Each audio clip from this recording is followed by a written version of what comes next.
जय हिंद मित्रों। आज आपसे मैं थोड़ा बात करूंगा राष्ट्र पर। हम सभी लोग कहते हैं, चिल्लाते हैं कि राष्ट्र सर्वोपरि, देश हित, ऐसे ऐसे शब्द हमारे मुंह से तो निकलते हैं, लेकिन क्या वास्तव में हम देश हित की बात करते हैं? राष्ट्र को सर्वोपरि क्या हम मानते हैं? आज आप देख रहे हैं, जैसा कि नागपुर में अभी देखिए तुरंत प्रत्यक्ष आपके दंगा हुआ, किस तरह की सोच वाले लोग थे जो कि एक एक वस्तुओं को, गाड़ियों को, घर को जलाने का प्रयास किए, जलाए भी। बताइए, आप उनको कैसे मान सकते हैं कि राष्ट्र प्रेमी है?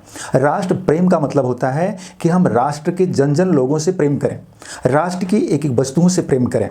किसी को गाड़ी बनाने में, किसी को घर बनाने में कितना समय लगता है, कितना खून पसीना एक करना पड़ता है। लेकिन ये जो राक्षसी प्रवृत्ति के लोग हैं, मैं धर्म विशेष की बात नहीं कर रहा हूँ, लेकिन यहाँ तो नागपुर में स्पष्ट दिखा कि एक धर्म संप्रदाय के लोग जो आसुरी प्रवृत्तियों में आकर के, दूसरों के भड़कावे पे आकर के ऐसा कृत्य कर डाले, जिससे कि आज ये बहुत बड़ा देश के सामने सोचने का विषय है।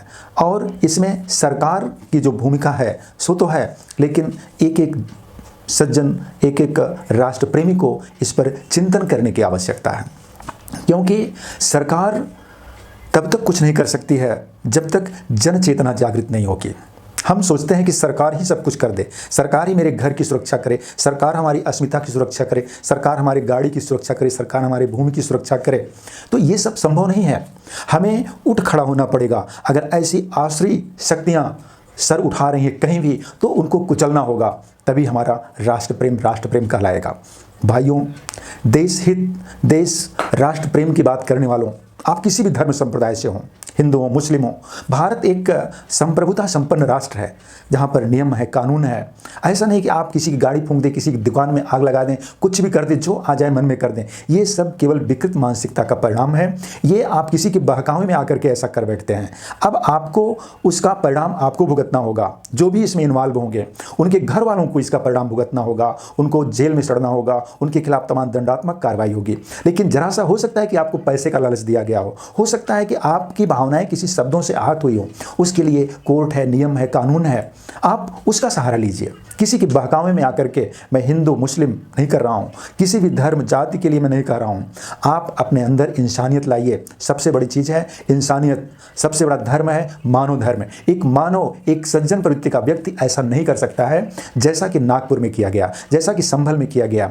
आपको यहाँ भारत देश में किसी को भी अगर रहना है, आप अपने को भारत राष्ट्र का प्रेमी मानते हैं, तो आपको नियम कानून से चलना होगा। अगर आपके खिलाफ कुछ भी हो रहा है, कोई भी आपके अगेंस्ट जा रहा है, किसी भी तरह से आपकी भावनाएं आहत हो रही हैं, कोई आपको परेशान कर रहा है, तो आप न्यायालय का सहारा लीजिए। हाँ, मैं एक चीज़ जरूर कहना चाहता हूँ, अगर ऐसी मानसिक प्रवृत्ति के लोग सामने आ रहे हैं जो कि जलाने का, दुकानों को जलाने का, किसी को नुकसान पहुँचाने का काम कर रहे हैं, तो उसके लिए सभी सज्जन प्रवृत्तियों को आगे आना होगा और उनको सबक सिखाना होगा। और सरकार को भी ऐसी चीज़ों पर सख्त कार्रवाई करना होगा, उनके खिलाफ एनएसए लगाना होगा, उनके जो भी तंत्र हैं उनको नष्ट करना होगा। ये सरकार की जिम्मेदारी है। सरकार के पास आईवी है, तमाम खुफिया एजेंसी हैं, सरकार भी कहीं ना कहीं इसमें दोषी है। सरकार को भी, सभी प्रदेश की सरकारों को और देश की सरकारों को भी अलर्ट होना चाहिए। ऐसी मानसिक प्रवृत्तियों के लोगों को कहां से सह मिल रहा है, कहां से संरक्षण मिल रहा है, इनके अंदर तालिबानी सोच कहां से आ रही है, इनके अंदर विकृत मानसिकता कैसे उत्पन्न हो रही है, कैसी शिक्षा पद्धति, कैसा इनका संस्कार है, जो भी चीजें इसमें इन्वॉल्व हैं उसको हमें सही करना होगा। तभी हमारा राष्ट्र प्रेम, तभी हमारा राष्ट्र सुरक्षित होगा। और जब राष्ट्र सुरक्षित होगा तभी हम सुरक्षित रहेंगे। आज ये जो माहौल चल रहा है, हमें इस माहौल को सही रखना होगा, परिष्कृत करना होगा। समाज को, राष्ट्र को विकसित देखने के लिए, विकास की तरफ ले जाने के लिए सबको आगे आना होगा। सभी सज्जन प्रवृत्तियों को, सबको आगे आना होगा। जो भी दुर्जन प्रवृत्तियां हैं, जो भी लोग इस समाज के ढांचा को बिगाड़ना चाह रहे हैं, उनके खिलाफ सबको आगे आना होगा। और मैं एक बात फिर आप लोगों से आग्रह करना चाहता हूं कि आप दूसरे के धर्म को सम्मान करें, दूसरे की भावनाओं को सम्मान करें, लेकिन अगर आपके धर्म, आपकी भावना पर कहीं से भी ठेस पहुंचाई जा रही है तो आप उसका करारा जवाब दें। और सरकार को भी चाहिए कि ऐसे लोगों पर ज़बरदस्त एक्शन होना चाहिए, जैसा कि लोग पूरे देश में इस समय योगी मॉडल की बात हो रही है। योगी मॉडल से भी सख्त आदेश पारित होने चाहिए और इसके लिए सर्वप्रथम तो नियम बनाए जाने चाहिए। जो भारत का संविधान इतना लचीला बनाया गया स्वतंत्रता के बाद, उस संविधान को सख्त नियमों से सुसज्जित करना होगा, तभी हमारा राष्ट्र सुरक्षित होगा। हम देखते हैं सऊदीया तमाम मुस्लिम कंट्री जैसे हैं जहां पर कि हर धर्म के लोग सुरक्षित हैं। क्यों? क्योंकि वहां का शासन वहां का सख्त है। जहां भी शासन, नियम कानून जहाँ के भी लचीले हैं, वहाँ पर अपराध बढ़ते हैं, वहाँ पर दंगे ज़्यादा होते हैं। आप पड़ोसी देश में देख सकते हैं, बांग्लादेश में, पाकिस्तान में हिंदू या कोई अन्य वर्ग या वहाँ के मुसलमान भी सुरक्षित नहीं हैं। क्यों? क्योंकि वहाँ पे आसरी प्रवृत्तियाँ हावी हैं, जो शैतानी प्रवृत्ति के लोग हैं वो हावी हैं, जो कट्टरपंथी लोग हावी हैं। तो ऐसे लोगों के लिए सबक सिखाने के लिए सर्वप्रथम सरकार को चाहिए कि नियम कानून को सख्त करना होगा और समाज को चाहिए कि ऐसे लोगों के सामने डट कर खड़े होकर के उनसे मुकाबला करना होगा, निर्भीक होकर के।